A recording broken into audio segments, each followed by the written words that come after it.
Sa pamayo kan mga nagbabagang bareta. Mga miyembros konsumidor kan Kasureco 2 nagrally katapos kan dobleng aumento sa singil sa kuryente. Mga paratukdo ipinasayararo sa training sa bagong kurikulum ngunya na school year. Sa Rogadan, 2 irino sa aksidente sa motorsiklo sa Palestina, Pili, Camarines Sur. Budol-budol gang liwat pa ng biktima sa Camarines Sur.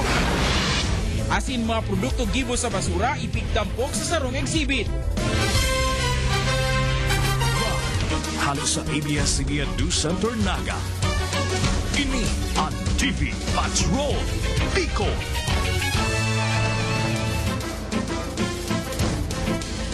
Maray na hapon, Bicolandia. Kami ang mga patrol kan Pilipino. Nagbabareta kasi nagsisirbi sa Indo sa Inman sa Kabikolan.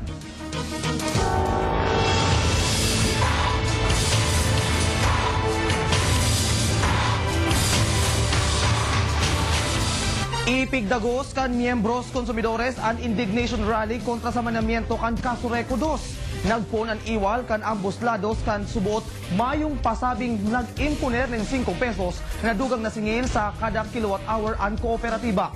Sigun sa General Manager kan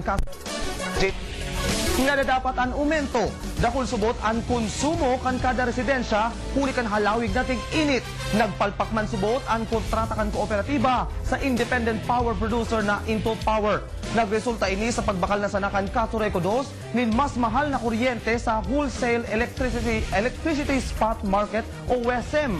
Kaya kan Hunyo 1 nin hapon nagrally ang mga konsumidores kay baan mga prominenteng tao sa syudad ni Naga kontra digdi. Tinawan sindaring sundo Hunyo 11 plaso. Ngunyan yan, tanganing iatras ang nasambit na 5 pesos na aumento. Imbes ini, naggibo din eskema sa pagbayad ang junta direktiba kung saan pwedeng huring bayadan ang 25% kan bill na mayong interes sa laog ng 4 na bulan. Alagad day ini kinagat kan mayorya, kan anggut asin suya ng konsumidores, asin inilagos ang rally ngunya na aldaw, dugang nakagadaninda ang pagbaba sa pwesto kan miyembros kan junta direktiba, pati naman si GM J. Barameda. Pigandaman kan Kasureco 2 ang rally na ini, tighugutan ang seguridad sa bisinidad kan kooperatiba. Alagad ka pamilya, gurano mananggad kagabat sa darakula asin urog sa saradit ng miyembros konsumidores kan Kasureco 2 ang 5 pesos na dugang na singil sa kada kilowatt hour na supply ng kuryente. Isihon ini nagpapatrol, Jose Carretero. Kapagol sa 7,800 pesos ang bulanan na bayaran sa kuryente ni Nanay Clara Casais kan syudad ni Naga. Alagad sa biling kay Ningunya na Mayo, uminabot ini sa 1,400 pesos. Kaya todo tipid si Nanay Clara. Kaya pagkaaga imbes maggamit ng electric fan, ang refrigerator bihira naman gamiton. Nanay pabigat. Pabigat, siyempre. Bako sa na si Nanay Clara ang nakamate ng dobleng singil sa kuryente. Ang mga may negosyo sa ruman sa nag-aagrangay. Sigun sa Metro Naga Chamber of Commerce and Industry, may nagkapira ng negosyo na nagsara dahil sa langkaw na power rate ngunya na Mayo. As an example, merong iba na binabayaran nila 700,000. Now, they have to pay 1.4 million. In terms of cash flow ng mga businesses, malaking epekto talaga yung biglaan na pagtaas. Mismanagement ang saro sa mga nahihiling na rason ni Naga City Mayor Jesse Robredo. Pag kumikita yung kooperatiba, ang nakikinabang yung management. Pag nalulugi yung kooperatiba, ang piniperwisyo ang member consumer. Nagsurat na si Robredo sa NEA. Nagkapira sa kagadan ang investigasyon kan NEA sa Kasureco. Asin dapat sunodon kan kooperatiba ang singil sa kuryente kan Abril. Ngunyan ko taan na pagkasundoan na mapaluwasin kasimbagan ang NEA. Alagad nag-abiso ini na padagos pang pigaadalan ang petisyon. Ang katabi, mapas ang desisyon. Ang desisyon niya lang, dahil niya lang inunra si June 11 niyang sinabing resolveran niya. Hagad na sanakan konsumidor tulos na masolusyonan ang problemang ini. Sa rong syudad asin siyam na banwaan ang sakop kan Kasureco 2. Jose Carretero, Patrol kan Pilipino.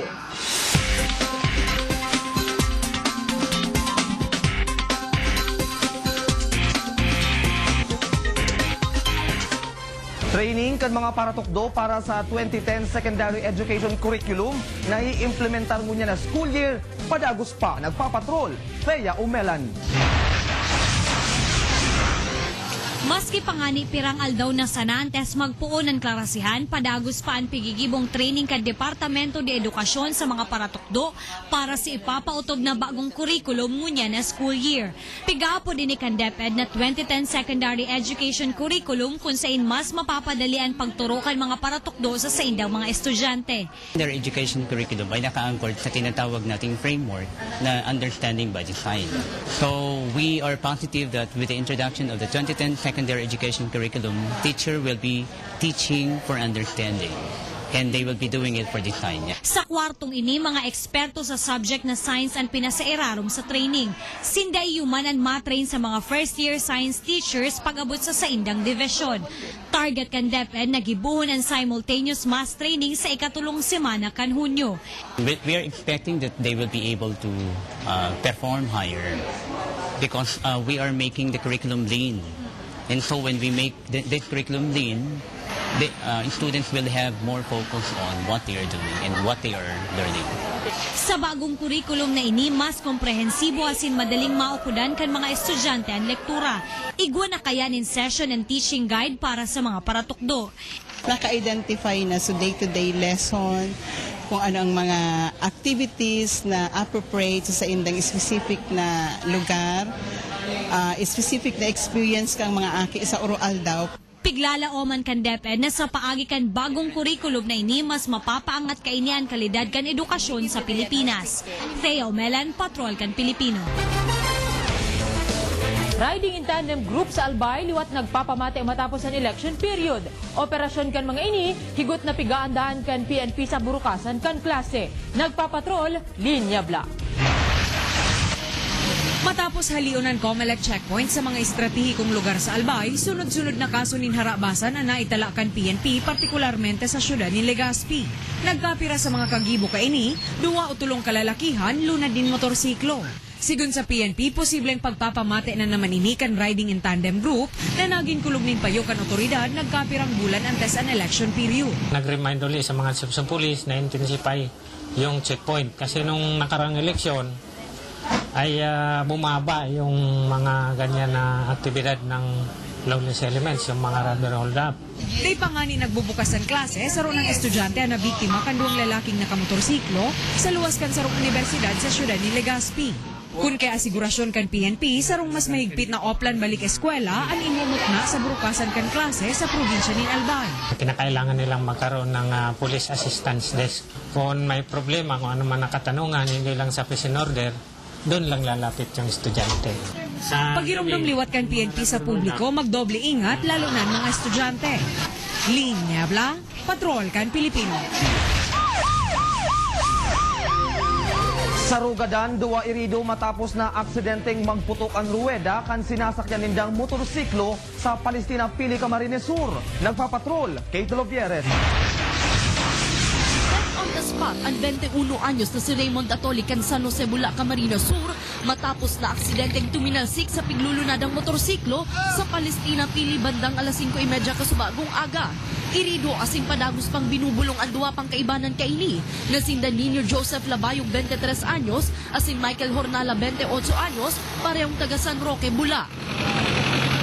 Sa investigasyon, pasiringon na ang tulusa sa indang trabaho sa sarong mall sa syudad ni Naga kan biglang puminutok ang ruweda sa inutan kan piglulunad ang motorsiklo. Tapos siya nag-slide na natumba tapos po inagop sila kang opposite direction na truck. Base sa otopsiya, hemorrhage asin ang pagkapasakan bungo ang ikinagadan ni Atoli. Iyo po, pag makunyanan ko po sa autopsy po, pag nasa tama po kami. Padagos pa ang investigasyon kan pulisya kung may paninimbagan ng gan ang truck driver. Kate Lavieres, Patrol kan Pilipino. Budol-budol gang ng biktima na naman alagad 2 miyembros kaini nadakop kan otoridad. Uyan eksklusibong report.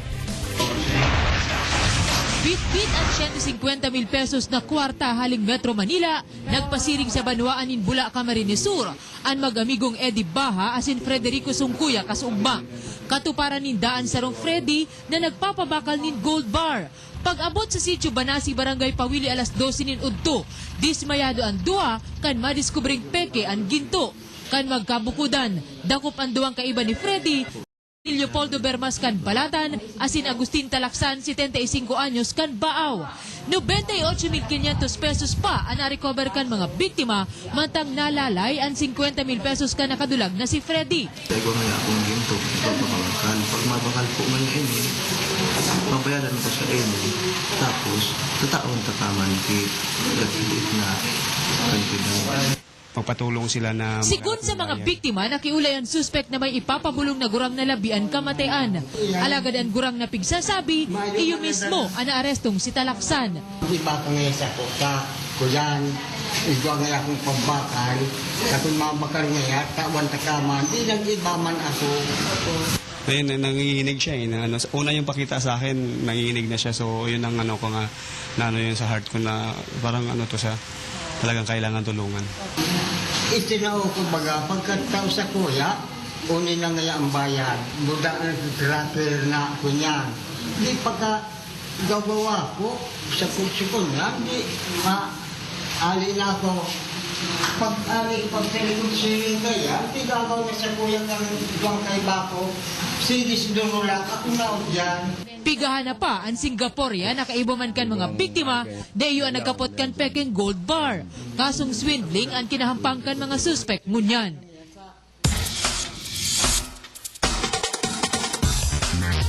Presyo kan gulayon day maaapektaran kung maglaog na ang tig-uran sigun sa Bureau of Agricultural Statistics. Nagpapatrol, Eric Baldo.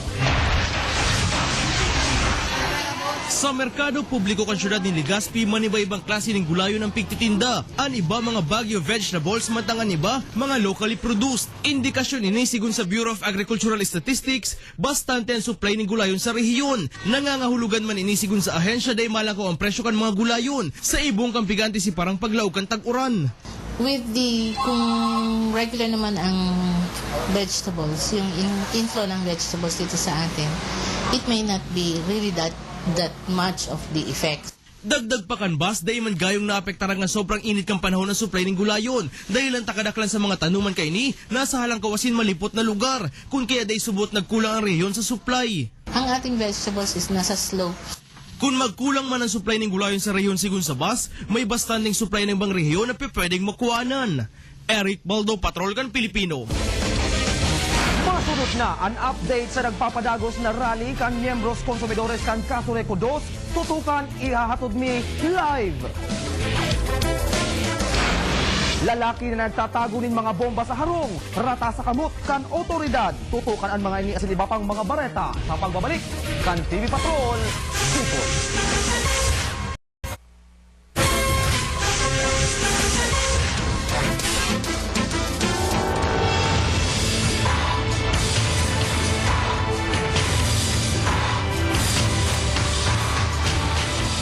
Sinabayan ng rinibong miyembros konsumidores kan Casureco 2 ang indignation rally kontra sa kooperatiba ngunya na Aldaw.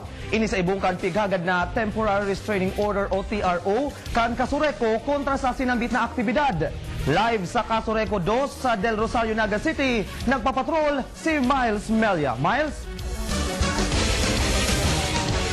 Jonathan, Nada Guzman nanggad ang nilalaomang rally kan mga miyembros konsumidores kan Casureco 2 ngunya na hapon. Day kaya nako akan mga ini ang formal na kasimbagan manunungod sa saindang petisyon kontra sa manihamiento kan kooperatiba halis sa National Electrification Administration. Dugang padigdi hinahalat maninda ang desisyon kan RTC Branch 22 na manunungod sa Temporary Restraining Order na pighagad kan Casureco 2 kontra sa rally, kaya nakaiba pa managad sa rally ang pira sa mga personalidad na kinasuhan katakot kan naging tensyon kan Hunyo 1.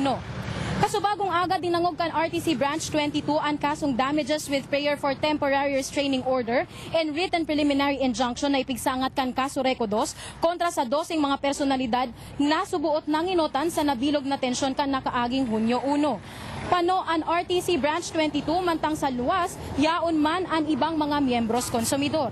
Inabot man in 6 na oras ang pagdangog sa tulong witnesses hali sa Casureco 2. Mantang nagahalat sa desisyon kan korte, pasado alas 3 nagdiretso sa motorcade ang iba sa mga personalidad na kinasuhan, pasiring sa hampangan kan Casureco 2. Kaibakan mga ini ang mga estudyante, negosyante asin mga magurang. Dangan nagdiretso na sinda sa Plaza Quezon kung saan nagpapadagos ngunyan ang saindang programa.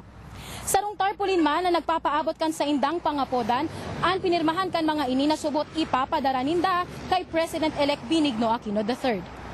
Jonathan, mahigot pamananggad ang seguridad digdiyo sa kaso Recodos. Kung mahihiling mo sa likod ko, yaong pamananggad dyan ang buong puwersa kan mga security guards na padagos na nagbabantay sa bisinidad kan kooperatiba. Temporaryo man na napinjente ang mga transaksyon digdi, ngunya na hapon. Balik sa imo, Jonathan. Salamat Miles Melia na yaon dyan sa kaso Recodos sa Del Rosario, Naga.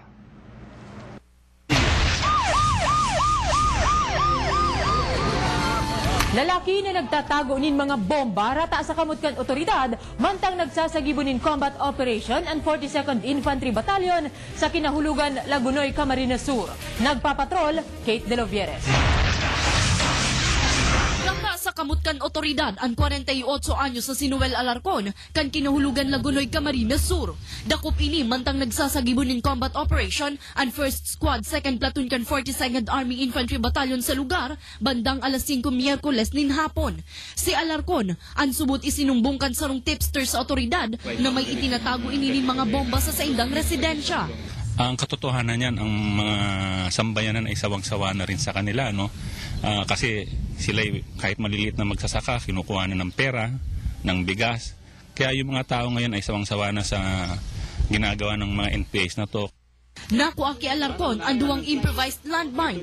Tubod ang army miyembro kan NPA sa lugar si Alarcon, nasaro sa mga sospek kan panga-ambush sa grupo ni First Lieutenant Miguel Logroño Jr. kan Mayo 29 sa Bicalen presentasyon. Initially, ang kasong ifinail namin kay Noel Alarcon ay illegal possession of explosives. Pero siya ay isasama namin sa pag-file ng murder cases kinatungkol kina Lieutenant Logroño. Ipig-turn over kan Army si Alarcon sa Lagunoy PNP. Alas 12 kasubang udto, dagos na ining idinara sa BJMP Tigaon. Kate De Lovieres, Patrol kan Pilipino. Nagkapirang residentes kan Barangay Bagakay sa siyudad ni Legazpi nahahandal dahilan sa insidente ng gang rape sa lugar. PNP nagpatanid man manungod sa pagburutuan kan siring na insidente kung saan imbuelto ang mga nakamotorsiklong suspetsado. Nagpapatrol, Linya Black. Takot ang namamatayan ngunyan ka nagkapirang residente sa Barangay Bagakay, siyudad ni Legazpi. Dahil kaya nida piglalauman na sa matuninong na barangay na ini sa sur na parte kan siyudad, mangyayari man ang sarong krimen na nadadangog sa naninda sa mga bareta. Ang dapat maugmang pabayle katakod kan selebrasyon kan bisperas kan kapistahan sa barangay, naribok dahilan sa sumbong kan tulong kababaihan na nabiktima subuot nin gang rape. Iyon nga talaga madamang pigkonyanan may. Siyempre lalo may nag-i-rescue naman pa luwas. Yala, kung mababanggihan, siyempre, kunyan may kani for security na lang. Yung dalan-dalan. Istorya kan Chief Tanod kan barangay, mapasiring kutanan tulong biktima sa baylihan haleng humapon, kan abangan kan apat na suspetsadong luna din motorsiklo sa maawat na porsyon na ini. Sigun sa mga residentes kan barangay, madiklom talaga sa lugar na ini pagkabanggi dahilan sa kakulangan in street lights. Kung kaya delikado nanggad sa mga nagaaging tawo, nagkapirang beses na kayang pigraot subuot kan mga tambay ang ilaw digdi. Nagsayuma man ang PNP na magtaong detalye manungod sa insidente, mantang padagos pa ang investigasyon sa kaso. Sa ngayon, dahil nalip na yung Comelec checkpoint, kaya siguro nakikita nila na nakakonsentrate na naman sa ibang bagay yung ating kapulisan, libre na naman sila sa pagdaan-daan sa mga kalsada. Nagtiripo naman ang mga personahes kan PNP sa syudad danganing tukaron ang issue. Linya Bla, Patrol kan Pilipino.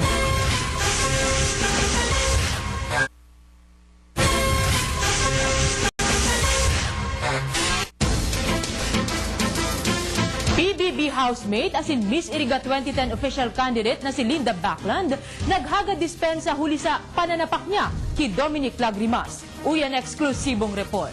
I, Linda Backland, asking for a public apology to Catherine Dominic for the physical and emotional pain I caused her last May 29 to Haluwag subot sa daghan ang public apology ni Linda Backland kan Iriga City.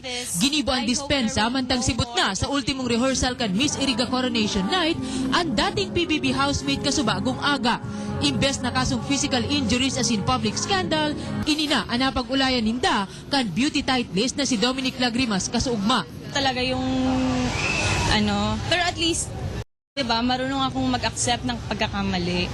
Tinuldukan na subot kan ambos lados an sa indang anggutan, bagay na ikinaugma kan Miss Iriga organizers. Huli kay ni, posibleng day na nanggad madiskwalipikar si Baclan sa pageant. Ayan. Tapos once they get older, they will realize and then they'll just laugh. Kaya sige lang, magpakumbaba, may man mawawara. Kung magpakumbaba, mas maray panganing magpakumbaba. Mabibili pa ang mga tao sa imo.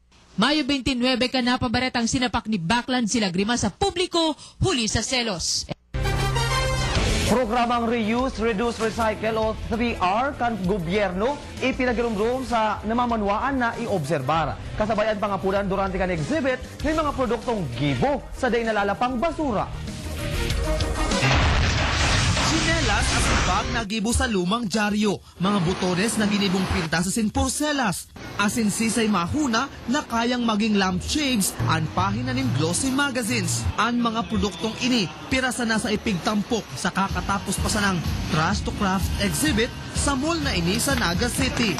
Nangenot sa kampanya ang City Environment and Natural Resources Office o CENRO, asin ang DTI, ngunya na Environment Month. Dakulang impact kang event na arog kay ni nagtataoning awareness sa publiko tanganing lalo na ma-challenge sinda na igwa pala ni dakulang pakinabang sa mga basura. Ang DTI, ang mga assistance na pwedeng i-provide niya from trainings to product development to marketing, pwede siyang i-assist itong mga tao na gustong mag-start ni mga negosyo pa lang, mas nga ining trash to crafts na ina-upload. Si Nanay Nida Vibal, sarusa ng partisipar sa pro-environment na aktibidad. Pig-recycle niya ang mga gamit ng Tetra Paks, asin ngunyan, nagkikita na siya digdi. Nakakatabang pa kami sa environment, tapos nakakatabang pa sa pamilya me. Naglalaom ang organizer, namuklat kan aktibidad ang namamanwaan, nabuhayon liwat ang 3R, na pigkakampanya kan gobyerno na reuse, reduce, asin recycle. Pigiing ganyan man ninda na ipromoter ang produkto, araw kan mga pigpuprodusir ni Nanay Nida. Mga kapamilya, madadala na po ang 2010 FIFA World Cup Jonathan, South Africa. Sa Balls Channel as in Studio 23, puon alas 10 at Chanabanggi. Ang FIFA World Cup ang pinakadakulang football competition sa Kinaban kung saan malaban-laban ang 32 na nasyon na pigkukondusir sa rong beses kada 4 na taon. And sa aga, ang Pilipinas Got Talent sa rong Bicolano, si Jeline Oliva, iboto ta na mga Pilipino. Okay. Asin yan ang mga baretang nagunos sa muyang urog na pinahiwas na pagpapatrol. Kami ang mga patrol kan Pilipino. Nagsiservis sa Indo sa Iman sa Kabikolan. Happy Independence Day!